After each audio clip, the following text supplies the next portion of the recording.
Welcome back to another session of Christ-Centered Conversations. This week, we'll be talking about a movie review, sort of a movie review, okay, not actually a review of the movie, but more of like my thoughts and the things that I picked up from the movie Silence. Possible spoiler warning?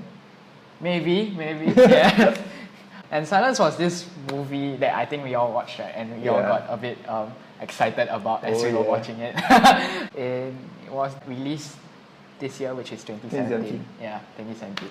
And I actually read the book first. So when it came out, when it was courtesy soon, of a certain someone.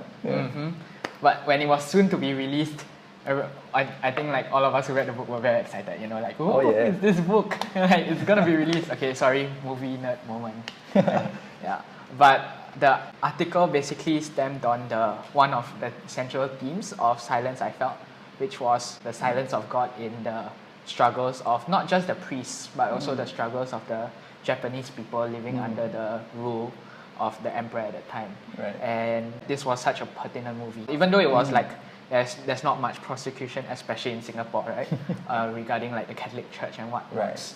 But there was always moments of times when you call out and you cry out and you get angry at God because like, why was he so silent, you know?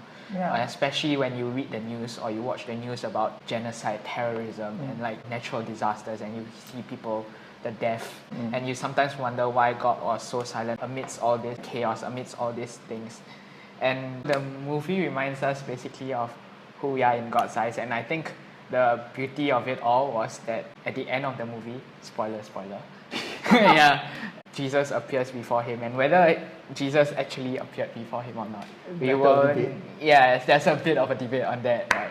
But the idea was that he suffers with us and he's with us even in the suffering, and him looking at us with eyes of love, and like the idea that we are not simply expendable, you know, like we are not simply just humans, but we are uniquely Garrett, you know, in his eyes, and that we are suffering and that our own sufferings are all unique, and he's taken that up in the cross, you know, all this suffering. And scholars have said that, you know, when he was suffering on the cross, it's not just the suffering of Jesus Christ on the cross, but he was taking up the whole world's suffering, both the past and the future, on himself at that time.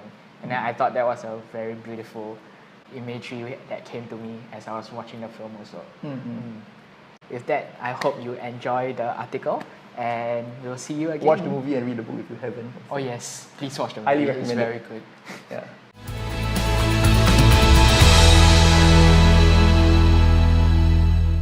I won't spoil too much into the article because, you know, that's the point of the article.